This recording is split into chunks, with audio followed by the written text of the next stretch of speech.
അസ്സലാമു അലൈക്കും വറഹ്മത്തുള്ളാഹ്. ബിസ്മില്ലാഹ്, അൽഹംദുലില്ലാഹ്, അസ്സലാത്തു വസ്സലാമു അലാ റസൂലില്ലാഹ്. പ്രിയ സഹോദരങ്ങളെ, ഞാൻ ഇന്ന് പറയാൻ ഉദ്ദേശിക്കുന്നത് വളരെ ചെറിയതെങ്കിലും വളരെ വലിയ അർത്ഥമുള്ള ഒരു ദുആയെ കുറിച്ചാണ്. അത് അല്ലാഹുമ്മ ഇന്നക അഫൂൻ തുഹിബ്ബുൽ അഫ്വ ഫഅഫു അന്നി. ഈ ദുആ നബി സല്ലല്ലാഹു അലൈഹി വസല്ലം ആയിഷ റളിയല്ലാഹു അൻഹയ്ക്ക് പഠിപ്പിച്ചു കൊടുത്തതാണ്. പ്രത്യേകിച്ച് ലൈലത്തുൽ ഖദ്റിനെ പ്രതീക്ഷിക്കുന്ന രാത്രികളിൽ ഏത് ദുആ ചൊല്ലണം എന്ന് ചോദിച്ചപ്പോൾ നബി സല്ലല്ലാഹു അലൈഹി വസല്ലം ഈ ദുആയാണ് പഠിപ്പിച്ചു കൊടുത്തത്. ഈ ദുആയുടെ അർത്ഥം, അല്ലാഹുവേ, നീ ഏറ്റവും മാപ്പ് നൽകുന്നവനാണ്, നീ മാപ്പ് നൽകൽ ഇഷ്ടപ്പെടുന്നവനാണ്, അതിനാൽ എനിക്ക് മാപ്പ് നൽകണമേ.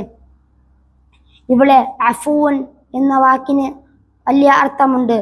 അത് വെറും പാപം പൊറുക്കലല്ല, പാപം മുഴുവൻ ഇല്ലാതാക്കുന്നതാണ്.